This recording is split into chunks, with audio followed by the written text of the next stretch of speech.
ദൈവനാമത്തിന് മഹത്വമുണ്ടാകട്ടെ. ഇന്ന് നോമ്പിന്റെ 10ാം ദിനം. വിനയത്തിന്റെ മാതൃക ദ മോഡൽ ഓഫ് ഹ്യൂമിലിറ്റി എന്ന വിഷയത്തെ ആസ്പദമാക്കി സഭയായി നിശ്ചയിച്ചിരിക്കുന്ന വേദഭാഗം ലൂക്കോസിന്റെ സുവിശേഷം 18ാം അധ്യായം 9 മുതൽ 14 വരെയുള്ള വാക്യങ്ങളാണ്. ഈ വാക്യങ്ങൾ അവസാനിക്കുന്നത് ഇപ്രകാരമാണ്: തന്നെത്താൻ ഉയർത്തുന്നവനെല്ലാം താഴ്ത്തപ്പെടും, തന്നെത്താൻ താഴ്ത്തുന്നവനെല്ലാം ഉയർത്തപ്പെടും. യേശു പഠിപ്പിച്ച പരീശന്റെയും ചുങ്കക്കാരന്റെയും ഉപമ ദൈവസന്നിധിയും വിനയത്തിന്റെ പ്രാധാന്യം എത്രത്തോളം വലുതാണ് എന്ന് കാണിക്കുന്നതാണ്. ഇവിടെ 2 കഥാപാത്രങ്ങളുണ്ട്. ഒന്ന് പരീശൻ, 2 ചുങ്കക്കാരൻ. പരീശൻ എന്നാൽ മതപരമായ നിയന്ത്രണങ്ങൾ കർശനമായി പാലിക്കുന്നവനാണെങ്കിലും അവൻ അഹങ്കാരത്തിന്റെ ഉടമയാണ്. ചുങ്കക്കാരൻ എന്നാൽ സമൂഹം നിരസിച്ചവനാണ് എങ്കിലും ദൈവത്തിന്റെ കരുണയ്ക്കായി ആത്മാർത്ഥമായി യാചിച്ചവനാണ് എന്ന് നമുക്ക് കാണാൻ സാധിക്കും. ഇവരുടെ പ്രാർത്ഥനയുടെ പ്രത്യേകത എന്താണ്? പരീശന്റെ പ്രാർത്ഥന എന്നാൽ അഹങ്കാരത്തിന്റെ ഉദാഹരണമാണ്. ദൈവമേ, ഞാൻ മറ്റുള്ളവരെ പോലെയും ഈ ചുങ്കക്കാരനെ പോലെയും അല്ലാത്തതിനായി നന്ദി പറയുന്നു.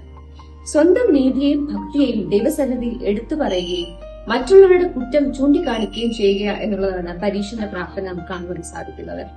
എന്നാൽ ചുങ്കക്കാരന്റെ പ്രാർത്ഥനയോ സ്വന്തം പാപത്തെ ദൈവസന്നിധിയിൽ എടുത്തു പറയുന്നതായി നമുക്ക് കാണുവാൻ സാധിക്കുന്നു. സ്വന്തം തെറ്റുകൾ തുറന്ന് സമ്മതിക്കുന്നു.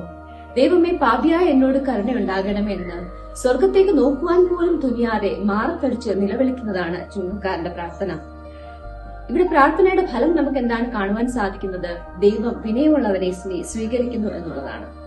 സ്വന്തമായി തിരിച്ചറിഞ്ഞുകൊണ്ട് സ്വന്തം പാപം ഏറ്റുപറഞ്ഞുകൊണ്ട് ദൈവസന്നിധിയിൽ നിൽക്കുന്നതാണ് ഏറ്റവും മഹത്തരകരമായ കാര്യമെന്ന് നമുക്ക് ഈ വിഷയത്തിലൂടെ മനസ്സിലാക്കുവാനായിട്ട് സാധിക്കുന്നു. അഹങ്കാരത്തിന് ദൈവസന്നിധിയിൽ സ്ഥാനമില്ല. വിനയം ആത്മിക ഉന്നതയ്ക്ക് വഴി ഒരുക്കുന്നു. ദൈവഭക്തിയുള്ളവൻ ദൈവത്തിന്റെ കരുണ യാചിക്കുമ്പോഴാണ് അവൻ ദൈവസന്നിധിയിൽ ഉയർത്തപ്പെടുന്നത്. പ്രാർത്ഥനയിലും ജീവിതത്തിലും ദൈവസന്നിധിയിൽ വിനയത്തോടെ ആയിരിക്കാൻ നമുക്ക് സാധിക്കണം. 2 നാൾ മുമ്പേ രാജാവിനെ വിളിച്ച ആർത്തവർക്ക് മുന്നിൽ ക്രൂശിതനായവന്റെ വിനയത്തോടെ ആയിരിക്കാൻ ഈ നോമ്പുകാലം നമ്മെ സഹായിക്കട്ടെ.